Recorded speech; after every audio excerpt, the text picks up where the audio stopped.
It took me so long to wire all this together. I had to do it twice. The first time, I just mushed all the wires together and there was too many of them. There's a closer shot of it.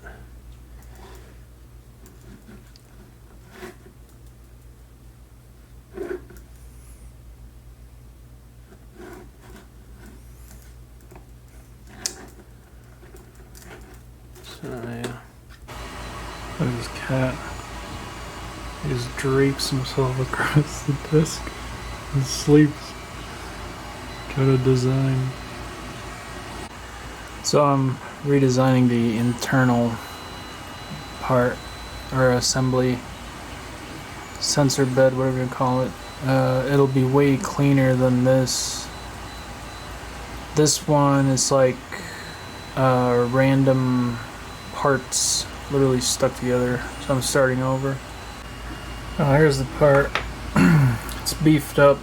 I'm concerned that I should have made it stronger because the weight of everything is gonna like make it bend down. Got the bearings in, servos on the bottom. I gotta screw it in still. Oh, the one thing I could have done is print this out of denser infill. So I just had a realization, this might not work. Because if the, oh my god, this thing's annoying, I need a vice grip. See how this thing's rotating around and this center point is just flying all over the place? Yeah. I really screwed this up. These screws, they stick out beyond the thickness of the gear. And the side only has one, so I had to glue another one next to it. And now it'll work, but also the shaft is too short. I only measured from inside. There's some lazy code, slowed down by a second per step, but I can see it working. Shaft is not connected, so it's really bad. This is actually a tight fit, but it will work. Servo's gonna have to be mounted like that. Yeah, this is not good. Look at the vibration. Oh god. I wanna try a few more methods with the Raspberry Pi to drive the servos. So I didn't do anything yesterday because I've been feeling kind of down. I changed up my eating time today and I feel like I have some leftover energy after work, so I'm gonna try and get something done on this. This looks pretty good. Using this code from Teach Me Micro. That says duty cycle 0 to 100.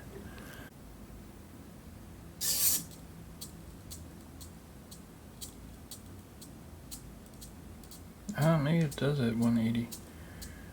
That's half a circle. Whew. Alright, I think 2 hours later we got something here. So the blue area is the internal structure that holds everything. I've extended these so there's going to be like caps. Let's see. What the heck? Oh my god, I think I moved this away from that. That's okay. That's okay. That's okay. And then the servo's mounted. The pegs, they're extended a little bit so I can like glue it or something. This is a 5-hour print. That'd be crazy. This is at 95% complete. It's like a castle. I'm gonna cry if like something doesn't fit. There it is. It's me being lazy.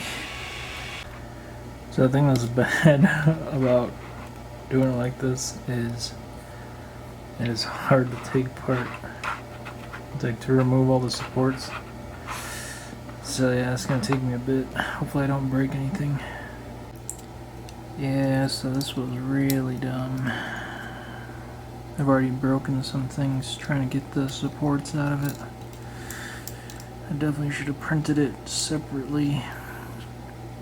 So here it is, broken in 3 parts anyway.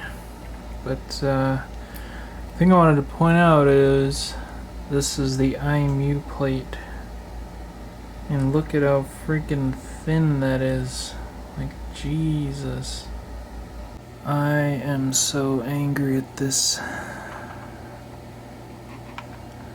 Those like the times I build a piece of crap. I don't like just crush it in my hands because it's such a piece of crap.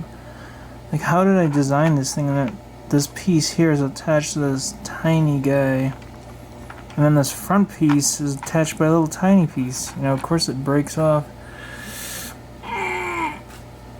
So the parts marked in black are the parts that are problematic. That's where it broke off and I had to put some joint supports in. It is nice though having a physical thing to work with. This thing annoys me so much. It's like not balanced, so it keeps like tipping in one direction.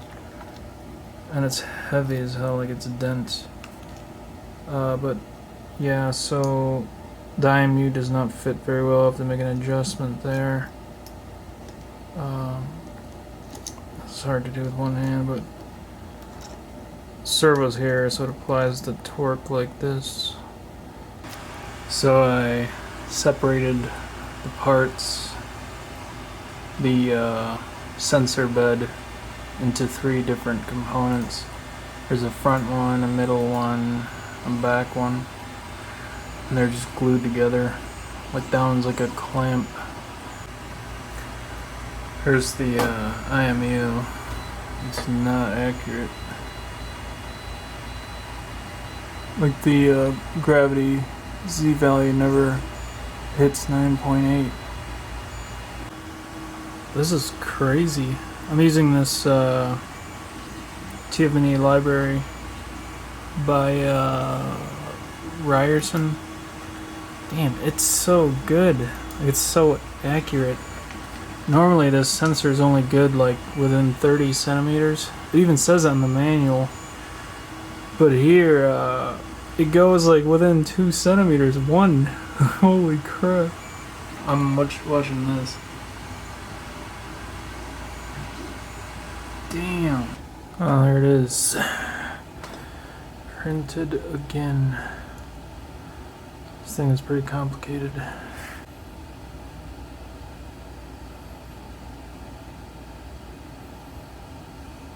This is my various lengths of wire.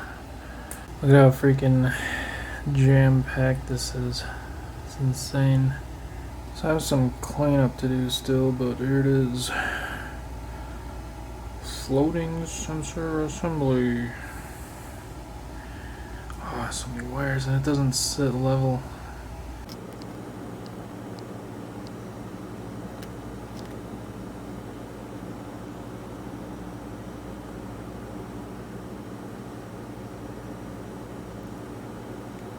So this thing is far from design ideal. Actually, notice I cut this top piece off. I decided I didn't want to make like an outer shell that goes around it, because if this bottom piece is mounted well enough, then the top piece can, you know, freely tilt. I have redesigned the hand tilt cross. I cut it off here. I made these beefier. The thing definitely sags. I think it rotates and bends these. The other thing I want to mention is I was initially going to do something where this slid in to a slot, but I redesigned it. Look at this rat's nest of wires.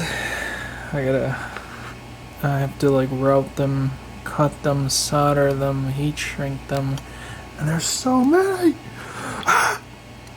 This is so dumb. Lights on. Light off. It's like, it's not even gonna help. Well, here it is. I don't know. Definitely looks better if there's more room. You know, there's the IMU down there. I'm concerned about the clearance for the ribbon cable. I have to SSH into the Pi and check that everyth's still connected to after the rewire job. There's 2 gears. This looks good. It's able to stand on its own. Unfortunately, there are problems still. Namely, the I2C is not reliable on the IMU. It's great on the time of flight, the ranging sensor. I tried another one too. There's just something wrong with the could be the library, I don't know. Of course I'll have to like tape that down temporarily. But yeah. Oh my god, I'm so sorry with the blurring. Come on. F1.8 baby. Can't see shit.